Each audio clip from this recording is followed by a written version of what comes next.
Welcome to Pratap classes. दोस्तों, Pratap classes के YouTube channel पर आपका स्वागत है। तो आपके लिए लगातार पीटेट एग्जाम 2023 का मॉडल पेपर लगातार आपको मिल रहे हैं। तो 11 मॉडल पेपर इससे पहले आपको मिल चुके हैं। आज अपने चर्चा करेंगे मॉडल पेपर 12 नंबर की, क्योंकि आपको पता है इसी संडे के दिन उसका एग्जाम है। 21 मई डेट है, वो नजदीक आ चुकी है। तो इसलिए आपके पास बस 2 या 3 दिन बचे हैं। बढ़िया तरीके से आराम से पढ़ें और एक दिन पहले आपने जो है जितना भी पढ़ा है उसको रिवाइज करें। बढ़िया तरीके से आपका एग्जाम हो और आपको बढ़िया नजदीक कॉलेज मिल जाए। और पीटेट का एग्जाम है, वो आपको पता है संडे के दिन इसका एग्जाम होगा बढ़िया तरीके से। और मॉडल पेपर अपने 12 नंबर की आज चर्चा करेंगे। इसमें भारत जीके, राजस्थान जीके और करंट अफेयर्स की चर्चा करने जा रहे हैं। तो सारे विद्यार्थी एक बार वीडियो को लाइक शेयर करते रहना। और जो भी विद्यार्थी हमारे इस चैनल पर नहीं है, जरूर आप चैनल को सब्सक्राइब करें और इसके पास बेल आइकन का घंटा दबाएं, ताकि हम जैसे वीडियो अपलोड करें उसका नोटिफिकेशन आप तक पहुंच जाएगा। बड़े इजी इजी क्वेश्चन आएंगे शानदार तरीके से। देखो, पहला प्रश्न आपके सामने। भारत में बाघ परियोजना का जन्मदाता किसे माना जाता है? आप जितने भी हमने अब ये 12 मॉडल पेपर है, तो 12 मॉडल पेपर कंप्लीट हो जाएंगे। जिस विद्यार्थी ने बढ़िया तरीके से ये 12 मॉडल पेपर कर लिए ना, उससे क्वेश्चन आपका जीके के भी देखने को मिलेगा वहां पर, यहाँ से करंट का भी आपको देखने को मिलेगा। उसके बाद में इंडिया जीके का क्वेश्चन भी आपको देखने को मिलेगा, क्योंकि 12 मॉडल पेपर बहुत होते हैं।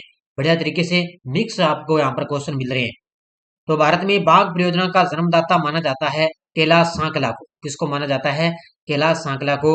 और ये एग्जाम के अंदर कई बार क्वेश्चन आ चुका है। नेक्स्ट है, सुमेलित नहीं है। अब इनमें से बताना है आपको सुमेलित नहीं है। तो कोलायत लिफ्ट नहर जोधपुर और बीकानेर में है, बिल्कुल सही है। गजनेर लिफ्ट नहर बीकानेर और नागौर के अंदर है, बिल्कुल सही है। फलोदी लिफ्ट नहर जैसलमेर और बीकानेर। अब यहाँ पे देखो, फलोदी लिफ्ट नहर जैसलमेर और बीकानेर के अंदर नहीं है, ठीक है। तो ये फलोदी जो लिफ्ट नहर है ना, ये है जैसलमेर और जोधपुर के अंदर, ठीक है। बीकानेर नहीं आ गया, तो ये भी यहाँ पे गलत सुमेलित नहीं है। बागड़सर लिफ्ट नहर बीकानेर और जैसलमेर। बागड़सर लिफ्ट नहर ओनली बीकानेर के अंदर है, ठीक है, जैसलमेर में नहीं है। उत्तर इसको दोनों ही हो जाएगा, ठीक है। उत्तर इसके दोनों, इसमें पूछा क्या है, सुमेलित नहीं है, तो इसका उत्तर हो जाएगा तीसरा और चौथा दोनों ही। ये ऊपर वाले दोनों सही है, ठीक है। उसके बाद में फलोदी जो लिफ्ट नहर है ना, वो जैसलमेर और जोधपुर के अंदर है, बीकानेर में नहीं है, ठीक है। उसके बाद में जो वागड़सर लिफ्ट नहर है वो बीकानेर में है, जैसलमेर में भी नहीं है। तो ये उत्तर ध्यान रखना, दोनों हो जाएंगे, इसका 3 और 4। उसके बाद में राजस्थान में सबसे गर्म और सबसे ठंडे महीने का निम्न में से कौन सा युग्म सही है? राजस्थान में सबसे गर्म महीना तो आपको पता है जून होता है, और सबसे ठंडा महीना कौन सा होता है? सबसे ठंडा महीना जनवरी। उत्तर हो जाएगा इसका 2 नंबर, ठीक है। अभी 21 जून आ रही है, 21 जून पर आपको पता है सूर्य कर्क रेखा पर लंबवत चमकता है भारत के अंदर। तो जून के अंदर गर्मी और जनवरी के अंदर सबसे ज्यादा ठंड होती है। तो अगला, प्राचीन सभ्यताओं के बारे में असुमेलित बताइए। देखो, प्राचीन सभ्यता तिलवाड़ा बाड़मेर के अंदर है, नगर टोंक में है, जोधपुरा जोधपुरा जयपुर में है, ठीक है। जोधपुरा कहां पर है? जयपुर के अंदर है, ठीक है। उसके बाद में बालाथल उदयपुर में है। तो ये सभ्यता ध्यान रखना, तिलवाड़ा बाड़मेर में, नगर टोंक। एक आपसे आएगा नगरी, नगरी आपसे पूछे तो वो है चित्तौड़गढ़ के अंदर, ठीक है। कहां पर है? नगरी है चित्तौड़गढ़ के अंदर और नगर है टोंक में। जोधपुर आपसे पूछे तो जोधपुर आएगा जयपुर के अंदर। इसका उत्तर हो जाएगा 3 नंबर, ठीक है। तो बालाथल कहाँ है? उदयपुर में। 5 नंबर, राजस्थान राज्य पथ परिवहन निगम की स्थापना किस वर्ष की गई? राजस्थान राज्य पथ परिवहन निगम की स्थापना किस वर्ष की गई? ये की गई 1964 में। कब की गई थी? 1964 में पथ परिवहन निगम की स्थापना की गई थी। निम्न में से कौन सा राजस्थान का पहला थर्मल पावर प्लांट है? निम्न में से राजस्थान का कौन सा पहला थर्मल पावर प्लांट है? और वो है कौन सा? अब इसका उत्तर हो जाएगा कौन सा राजस्थान का पहला थर्मल पावर प्लांट है। अब इसमें कंफ्यूज मत होगा, इसका उत्तर हो जाएगा कोटा, ठीक है। अगर आपसे पूछे, ठीक है, अगर आपसे पूछे super critical thermal power station, super critical पूछे तो वो आएगा सूरतगढ़ वाला। लेकिन राजस्थान का पहला थर्मल पावर प्लांट पूछे तो आएगा कोटा। लेकिन आपसे पूछे दूसरा जो थर्मल पावर प्लांट है, ठीक है, अगर आपसे पूछे भी दूसरा सुपर थर्मल पावर स्टेशन पूछे तो कोटा आएगा। पहला कौन सा है? तो वो है सूरतगढ़ वाला। और इसमें राजस्थान का पहला थर्मल पावर प्लांट है कोटा वाला। तो इनमें कंफ्यूज मत होना भी, इसका उत्तर हो जाएगा कोटा। उसके बाद में जामर कोटड़ा रॉक फॉस्फेट खदानें कहाँ स्थित है? जामर कोटड़ा रॉक फॉस्फेट कहाँ है? तो ये है उदयपुर के अंदर। कहाँ पर है? उदयपुर में स्थित है। नेक्स्ट है, राजस्थान में मीणा एवं भील जनजाति के पश्चात तीसरी सबसे बड़ी जनजाति कौन सी है? राजस्थान में सबसे ज्यादा मीणा है, उसके बाद में भील है, और भील के बाद में सबसे ज्यादा कौन सी जनजाति है? वो है ग्रासिया। कौन सी जनजाति है सबसे ज्यादा? ग्रासिया जनजाति है तीसरे नंबर पर। नेक्स्ट है, राजस्थान केसरी नामक समाचार पत्र का प्रकाशन कहां से आरंभ हुआ? राजस्थान केसरी नामक समाचार पत्र का प्रारंभ कहां से हुआ? ये हुआ था वर्धा महाराष्ट्र से। कहां से हुआ था? वर्धा महाराष्ट्र के अंदर राजस्थान केसरी नामक समाचार पत्र का प्रारंभ हुआ था। और ये जब वो आपको पता है ना, बिजोलिया किसान आंदोलन हुआ था विजय सिंह पथिक वाला, वो है, इसमें ध्यान रखना। नेक्स्ट है, 1919 ईस्वी में वर्धा में राजस्थान सेवा संघ की स्थापना किसके द्वारा की गई? 1919 के अंदर वर्धा के अंदर, वर्धा महाराष्ट्र में राजस्थान सेवा संघ की स्थापना किसके द्वारा की गई? तो ये मैंने आपको बताया किसके द्वारा। तो आपको पता है राजस्थान सेवा संघ की स्थापना की थी विजय सिंह पथिक। ठीक है, विजय सिंह पथिक ने स्थापना की थी। इनके साथ और भी थे, जैसे आपको पता है अर्जुन लाल सेठी भी थे, और उसके बाद में केसरी सिंह भरूच भी थे, और विजय सिंह पथिक थे। ठीक है, तो उत्तर हो जाएगा इसका ऑप्शन नंबर है 1 is the correct answer. Next है, राजस्थान में प्रथम चीनी उत्पादन मिल कहां पर स्थापित की गई? राजस्थान में पहली प्रथम चीनी उत्पादन मिल कहां पर स्थापित की गई थी? ये की गई थी भोपाल सागर में। कहां पर है? भोपाल सागर चित्तौड़गढ़ के अंदर स्थापित की गई थी। हड़ौती का खजुराहो किसे कहा जाता है? हड़ौती का खजुराहो किसे कहा जाता है? तो हड़ौती का खजुराहो बोलते हैं भंड देवरा मंदिर। ठीक है, इसको बोलते हैं भंड देवरा मंदिर, जो बारां के अंदर है, इसको हड़ौती का खजुराहो कहा जाता है। ठीक है, नेक्स्ट, रणकपुर के आदिनाथ मंदिर का शिल्प विशेषज्ञ कौन था? रणकपुर के आदिनाथ मंदिर का शिल्प विशेषज्ञ कौन था? और वो था देपांक। और ये क्वेश्चन आ चुका है एग्जाम के अंदर, हो सकता है आपको दोबारा रिपीट हो सकता है एग्जाम के अंदर। तो रणकपुर के आदिनाथ मंदिर का शिल्पी कौन था? देपांक। नेक्स्ट है, किस लोक देवता को कृष्ण का अवतार के साथ विष्णु का अवतार भी माना जाता है? ऐसे कौन सी लोक देवता है जिनको क्या है, कृष्ण का अवतार के साथ साथ विष्णु का भी अवतार माना जाता है? और वो है रामदेव जी। कौन है? रामदेव जी को माना जाता है। नेक्स्ट है, पंचपीरों में शामिल है रामदेव जी। वीर तेजा जी का जन्म कहां पर हुआ था? वीर तेजा जी का जन्म हुआ था खड़नाल नागौर के अंदर। कहां पर हुआ था? खड़नाल नागौर के अंदर इनका, वीर तेजा जी का जन्म हुआ था। सारगेसो सागर कहाँ स्थित है? ये आगे विश्व के भूगोल के क्वेश्चन आपको पता है देखने को मिलेंगे। सारगेसो सागर कहाँ पर स्थित है? तो ये स्थित है, ध्यान रखना, उत्तरी अटलांटिक महासागर में। ऑप्शन नंबर बी कहां पर है? सारगेसो सागर है उत्तरी अटलांटिक महासागर में स्थित है। बस ये सीधे इस तरह के क्वेश्चन आएंगे आपको पीटेड के अंदर एग्जाम में, बस ये सीधे इतना ही पूछा जाएगा बस। अग्निवल्य रिंग ऑफ फायर की उपस्थिति किस महासागर में पाई जाती है? अग्निवल्य रिंग ऑफ फायर की उपस्थिति किस महासागर में पाई जाती है? ये पाई जाती है प्रशांत महासागर में। इस सागर में? प्रशांत महासागर में पाई जाती है। भारत और जापान के मध्य कौन सा युद्ध अभ्यास 16 से 26 जनवरी 2023 को आयोजित किया गया? भारत और जापान के मध्य कौन सा युद्ध अभ्यास है? तो 16 से 26 जनवरी 2023 के बीच में आयोजित किया गया, और वो किया गया था धर्म गार्जियन 2023। ये है करंट का क्वेश्चन, पूछा जा सकता है, क्योंकि पिछली बार पीटेड के एग्जाम के अंदर एक युद्ध अभ्यास का क्वेश्चन भी पूछा गया था। तो इसको उत्तर हो जाएगा धर्म गार्जियन 2023। विश्व एड्स दिवस किस दिन मनाया जाता है? अब एक प्रश्न आएगा आपके लिए दिवस में। ठीक है, जितने भी दिवस है ना, एक प्रश्न आपके लिए दिवस में देखने को मिलेगा। तो विश्व एड्स दिवस किस दिन मनाया जाता है? तो विश्व एड्स दिवस मनाया जाता है 1 दिसंबर को। कब मनाया जाता है? 1 दिसंबर को मनाया जाता है। यानी कि आप मान के चलो लगभग मार्च या अप्रैल के अंदर जो भी दिवस गए ना, उनको बढ़िया तरीके से पढ़ लेना, क्वेश्चन वहीं से आएगा। विश्व पर्यटन दिवस किस दिन मनाया जाता है? विश्व पर्यटन दिवस, तो विश्व पर्यटन दिवस मनाया जाता है 27 सितंबर को। कब मनाया जाता है? 27 सितंबर को विश्व पर्यटन दिवस बनाया जाता है। विश्व की कहवा मंडी के नाम से कौन प्रसिद्ध है? विश्व की कहवा मंडी के नाम से कौन प्रसिद्ध है? और वो प्रसिद्ध है साओ पालो। ऑप्शन नंबर 1 कौन सी है?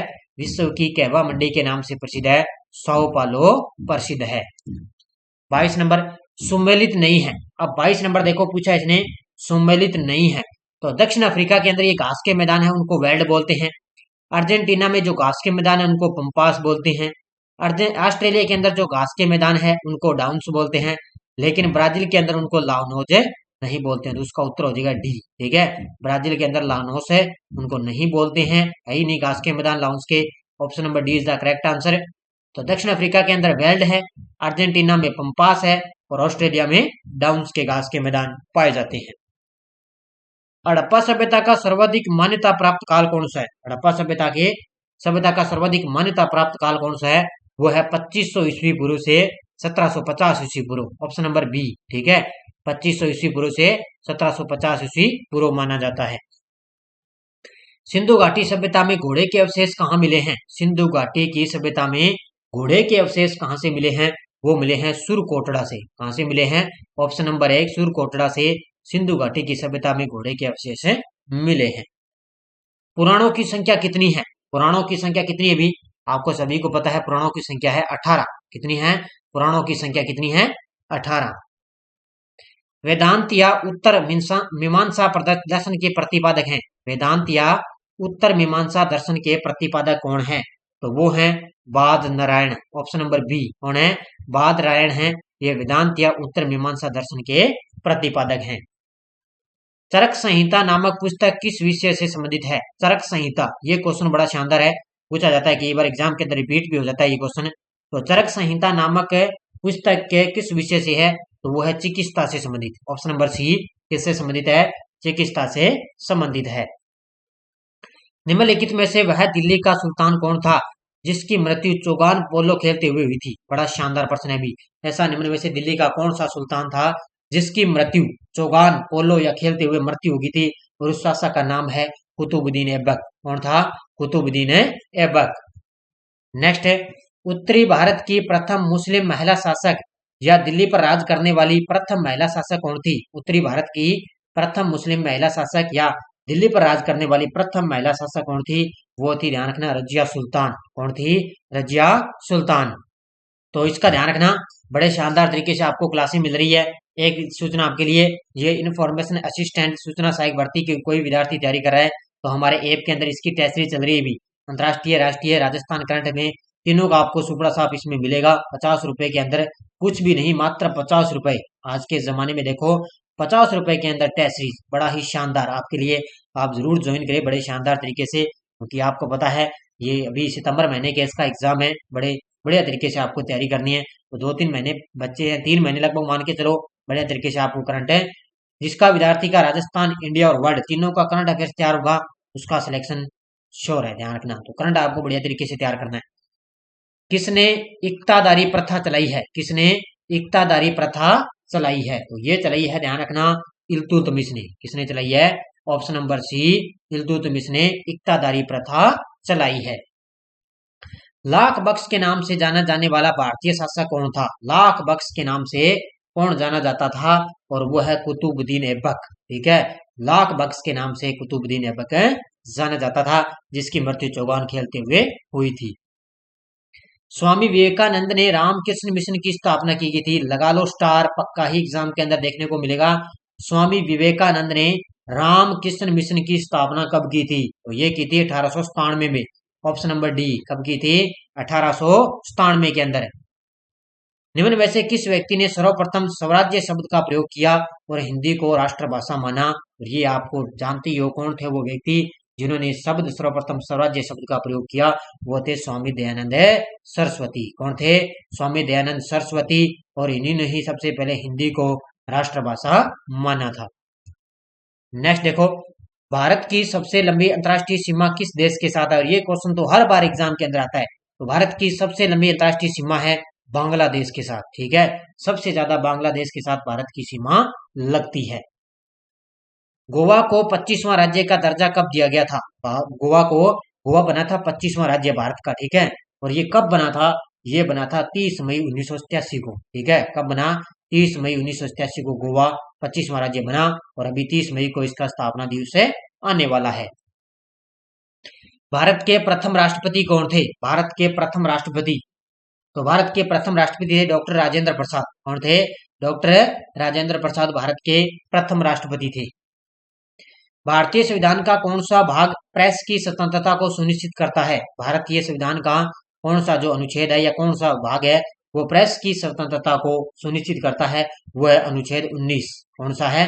अनुच्छेद 19 करता है। राष्ट्रपति पद के लिए प्रत्याशी की आयु कम से कम कितनी होनी चाहिए? राष्ट्रपति पद के लिए जो उम्मीदवार होता है उसकी कम से कम आयु कितनी होनी चाहिए? तो ये आपको पता है कितनी होनी चाहिए? 35 वर्ष। कितनी होनी चाहिए? कम से कम 35 वर्ष आयु होनी चाहिए। भारत में प्रथम आम चुनाव कब हुए? भारत के अंदर प्रथम आम चुनाव हुए थे 1951-52 के अंदर। ऑप्शन नंबर सी, भारत के अंदर जो आम चुनाव हुए थे वो 1951-52 के अंदर हुए थे। गोविंद गुरु जनजातीय विश्वविद्यालय बांसवाड़ा का 4 फरवरी 2023 को कौन सा दीक्षांत समारोह बनाया गया था? लगा लो स्टार, क्योंकि अभी के बार बताया गोविंद गुरु जनजातीय जो बांसवाड़ा उसी के द्वारा पीटेट का जो एग्जाम दिया जाएगा। और उनके 4 फरवरी 2023 को कौन सा दीक्षांत समारोह बनाया गया? वो बनाया गया था चौथा। कौन सा बनाया गया था? चौथा दीक्षांत समारोह बनाया गया था। उत्तर हो जाएगा इसका ऑप्शन नंबर 1। मरु महोत्सव जैसलमेर में मिस्टर डेजर्ट तथा मिस मुंबल का खिताब किसने जीता है? मरु महोत्सव जैसलमेर में मिस्टर डेजर्ट तथा मिस मुंबल का खिताब किसने जीता? तो ये जीता है, ध्यान रखना, गणपत और गरिमा ने। ठीक है, मिस्टर डेजर्ट किसने जीता? गणपत ने। और मिस मुंबल का गरिमा ने खिताब जीता है। नेक्स्ट है, बजट 2023-24 में राजस्थान को हरित प्रदेश बनाने के लिए कौन सा मिशन शुरू किया जाएगा? तो कौन सा मिशन शुरू किया जाएगा? और वो है Rajasthan grinning renovation mission. Option number 1। कौन सा? राजस्थान ग्रीनिंग रिनोवेशन मिशन है, वो हरित प्रदेश बनाने के लिए मिशन शुरू किया जाएगा। नेक्स्ट है, जयपुर के चौंप में बन रहे विश्व के तीसरे बड़े क्रिकेट अंतरराष्ट्रीय स्टेडियम का नाम किस पर रखा है? तो ये आपको पता है किसके नाम पर रखा है? ये रखा है Anil Agarwal stadium. Option number B. तो जयपुर में विश्व का तीसरा सबसे बड़ा स्टेडियम है, चौप गांव में बन रहा है और अनिल अग्रवाल के नाम पर इसका नाम रखा जाएगा। नेक्स्ट देखो, सौर ऊर्जा से संचालित प्रदेश की पहली सैनिटरी नैपकिन बनाने की मशीन का उद्घाटन कहां पर किया गया? तो सौर ऊर्जा से संचालित प्रदेश की पहली सैनिटरी नैपकिन मशीन बनाने का शुरू किया गया है बिछवाड़ा डूंगरपुर। कहां से किया गया है? बिछवाड़ा डूंगरपुर से इसको शुरू किया गया है। यह है राजस्थान करंट के क्वेश्चन आपके लिए। मुख्यमंत्री युवा संबल योजना के प्रभावी क्रियान्वयन में कौन सा जिला राजस्थान में पहले स्थान पर है? वो पहला जिला कौन सा है? वो है उदयपुर। कौन सा जिला हो जाएगा? राजस्थान मुख्य संबल योजना के प्रभावी क्रियान्वयन में राजस्थान के अंदर उदयपुर है पहले स्थान पर है।